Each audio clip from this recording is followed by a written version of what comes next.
Bismillahirrahmanirrahim. Assalamualaikum warahmatullahi ta'ala wabarakatuh. Terlebih dahulu saya ingin merakamkan ucapan terima kasih kepada Barisan Kepemimpinan MPP dan semua mereka yang terlibat menjayakan program sempena sambutan Hari Kebangsaan kita pada 2021 ini. Pada hari ini saya akan berkongsi dengan anda semua berkaitan dengan kepentingan kepemimpinan dan patriotisme belia dalam menyambut Hari Kebangsaan 2021. Para hadirin yang saya hormati sekalian, kalau kita tengok tok nenek moyang kita berjuang untuk mendapatkan kemerdekaan bukannya mudah. Bermula pada 1511 apabila Melaka jatuh ke tangan Portugis, nenek moyang kita terus berusaha sehinggalah 1614 kerajaan Melayu bergabung dengan Inggeris merampas semula kota Melaka daripada cengkaman Belanda. Dan selepas itu 1824 kita dapati ada perjanjian Inggeris-Belanda yang membahagikan antara tanah Melayu dengan Indonesia. Sebelum itu, sebahagian Indonesia adalah kepunyaan Empayar Melayu Melaka. Dan kita boleh lihat bahawa kepimpinan bermula di era Melaka, kemudian Melaka jatuh. Seterusnya nenek moyang kita bergabung dengan bangsa lain untuk merampas semula Melaka dan 1957 kita mencapai kemerdekaan. Perjuangan itu tidak henti-henti. Kalaulah tidak ada kepimpinan daripada mereka, sudah tentu kita tidak akan lihat perjuangan yang begitu panjang. Sudah pasti ada aspek kepemimpinan dalam kalangan mereka. Dan sudah tentu sebagai generasi Y atau generasi Z, ada yang sebut anda generasi Z, generasi Y. Generasi Y akan sering bertanya why perkara itu berlaku. Sementara generasi Z, mereka akan berdepan dengan masalah apabila line internet terputus-putus. Mereka akan zzz. Dan sering saya share dengan kalangan generasi Z ini, line internet adalah nyawa mereka. Oleh yang demikian, para hadirin yang dikasihi sekalian, wa imma dalam situasi apapun kita mesti berpijak di bumi nyata. Kita mesti memahami sejarah negara. Semua kaum, sama ada ia Melayu, Cina, India, Kadazan, Iban, Dusun, saya sebut kepada generasi Y atau Z.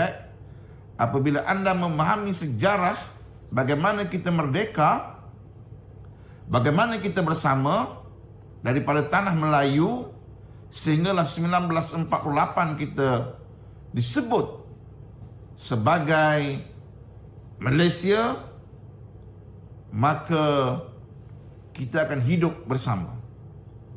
Kita akan hidup bersama memakmurkan Malaysia yang tercinta ini. Saudara-saudari yang dikasihi sekalian, setiap negeri sudah pasti ada tokoh-tokoh yang kita dapati berjuang untuk memerdekakan tanah air. Sudah pasti kalau di Perak, orang-orang Perak akan berbangga. Pelajar Perak, penduduk di Perak, pemimpin di Perak akan selalu mengingatkan kita di hari kebangsaan ini dengan nama-nama Tok Sago, dengan nama Maharaja Lela, dengan nama Panglima Kuluk yang berjuang sebelum perjanjian Pangkor 1874. Seorang panglima di Pulau Pangkor yang bernama Panglima Kuluk berjuang bersama teman-temannya. Mereka tidak sewenang-wenangnya membenarkan Inggeris masuk ke Pulau Pangkor. Adalah sesuatu yang silap apabila anda memahami Inggeris dengan begitu mudah. berjaya masuk ke Pulau Pangkor, mengadakan perjanjian Pangkor dan menguasai Perak. Tidak ada tentangan daripada orang-orang Melayu. Tidak benar perkara itu. Dan bagaimana Maharaja Lela, walaupun kedudukannya tinggi, berada dalam istana, sanggup beliau mengarahkan orang kanannya si Pitung untuk membunuh J.W.W. Bush. Ini satu pengorbanan yang akhirnya Maharaja Lela itu dihukum mati, dihukum bunuh oleh pemerintah pada masa itu. Jelas bahawa dalam kepimpinan, pangkat setinggi manapun, kalau ia seorang pejuang sejati, ia rela meninggalkan pangkat kebesaran semata-mata untuk meneruskan perjuangan. Dan kalau kita lihat dalam proses memimpin ini, mereka yang terlibat sebagai guru-guru agama di Kelantan contohnya, Tok Janggo terkenal sebagai seorang guru yang mengajar Al-Quran, mengajar ilmu-ilmu agama di kampungnya, berjuang menentang campur tangan Inggris di Kelantan. Selepas Kelantan, sudah pasti kita singgah ke Terengganu. Orang Terengganu, rakyat Terengganu, pemimpin Terengganu, pelajar di Terengganu, mahasiswa-mahasiswi Terengganu, dan anda yang berada di Uniza, sudah pasti selalu membaca, kalau tidak pun mendengar, kehebatan Haji Abdul Rahman Limbong memimpin satu gerakan pemberontakan tani kerana tidak setuju dengan dasar-dasar Inggris yang memaksa petani-petani mengenakan cukai yang tinggi kepada mereka di Terengganu. Dan sudah tentu apabila anda berada di Terengganu, anda mendengar lagu Jong Jong Inai, Mak Ipung Raja Wali, sepak tunggul inai berdarah ibu kaki. Kan? Semangkuk juluk, sepinggan dagang, tak cukup puluk, tambah nasi dagang. Lagu ini sebenarnya adalah dinyanyikan oleh pengikut-pengikut Haji Abdul Rahman Limbong apabila mereka ingin menyerang Inggris. Mereka nak bertempur dengan Inggris, mereka menyanyikan lagu semangat mereka. Jong Jong Inai, Mak Ipung Raja Wali, maksudnya marilah berhimpun. Berhimpun segala raja dan wali-wali. Wali-wali itu siapa? Guru-guru agama. Mereka yang memahami agama, kerana orang-orang Melayu terkenal dengan pelbagai ilmu pada masa itu. Kita mungkin tidak ada meriam, kita mungkin tidak ada senapang, kita mungkin tidak ada jet pejuang, tapi kita memiliki ilmu yang disebut oleh orang-orang tua lama kita ilmu kebal dan seumpamanya. Sebab itu dia sebut bahawa dalam lagu itu, Mak Ipung Raja Wali berhimpun, Mak Ipung Raja Wali berhimpun segala raja. Dia mengajak raja, mengajak wali-wali supaya bertempur dengan Inggris. Semangkuk jeluk, sepinggan dagang, tak cukup puluk, tambah nasi dagang. Maksudnya, kalau puluk yang dihidangkan itu tidak cukup, maka gantinya adalah nasi dagang. Demikianlah cara mereka berjuang, cara nenek moyang kita berjuang untuk mendapat kemerdekaan. Bukannya mudah, sehinggalah kita mendapat nikmat 1957. Dan saya yakin di negeri Pahang, kalau kita singgah ke Pahang, kita akan ketemu dengan nama-nama Mak Kilau, Datuk Bahaman dan seumpamanya. Mak Kilau berjuang lari daripada Pahang, singgah ke Terengganu, ketemu dengan ulama-ulama di Terengganu, dan akhirnya beliau mati di Terengganu. Selepas ketemu dengan siapa Mak Kilau sebenarnya, dan akhirnya beliau arwah Allahyarham pejuang kemerdekaan kita menemui hayat akhirnya di Terengganu. Tak silap saya, akhirnya apabila disahkan bahawa nama Mak Siam itu adalah Mak Kilau. Mereka berjuang bermati-matian demi negara. Di Johor kita dapati Baginda Sultan begitu aktif menentang campur tangan Inggris. Demikian juga di negeri-negeri lain. Di Melaka, apatah lagi kerana bermulanya sejarah kita adalah di Melaka. Di Selangor sudah pasti ada tokoh-tokoh yang tidak setuju dengan campur tangan Inggeris pada masa itu. Semua ini memerlukan kepemimpinan, dan sekiranya tidak mempunyai daya kepimpinan, sudah tentu tidak akan ada pengikut yang bersama dengan mereka. Sebab itu para hadirin yang dikasihi sekalian, dalam sejarah perjuangan bangsa, dalam sejarah perjuangan orang-orang Melayu bersama kaum lain memerdekakan negara, para belia boleh dijadikan contoh. Kita dapati Lieutenant Muda Adnan, sewaktu beliau memimpin satu kumpulan tentera mempertahankan Bukit Timah lawan dengan tentera Jepun. Beliau pada masa itu berusia dalam lingkungan 30 tahun.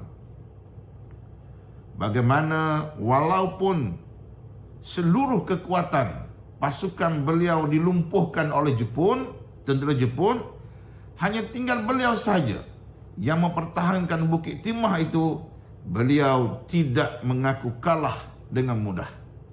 Dan kalau kita membaca lipatan sejarah bagaimana mayat Lieutenant Muda Adnan itu ditikam oleh setiap tentera Jepun yang melalui jalan berkenaan, kerana mereka terlalu benci dengan Lieutenant Muda Adnan yang sanggup mempertahankan Bukit Timah daripada penguasaan Jepun.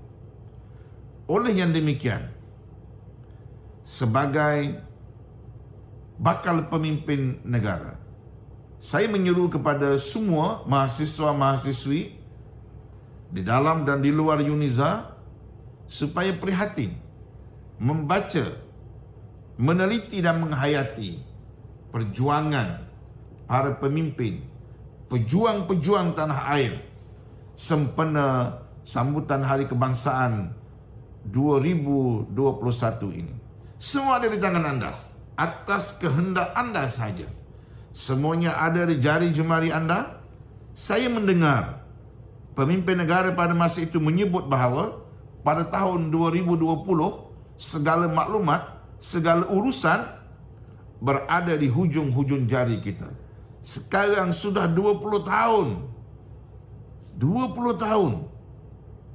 Ia memang benar-benar berlaku. Dan harapan saya ialah anda sedar, belajar daripada sejarah.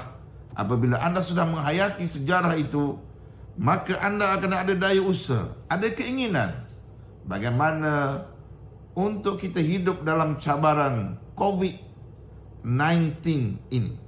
Sudah hampir 2 tahun kita berdepan dengan cabaran COVID-19. Pelbagai usaha yang dilakukan oleh kerajaan.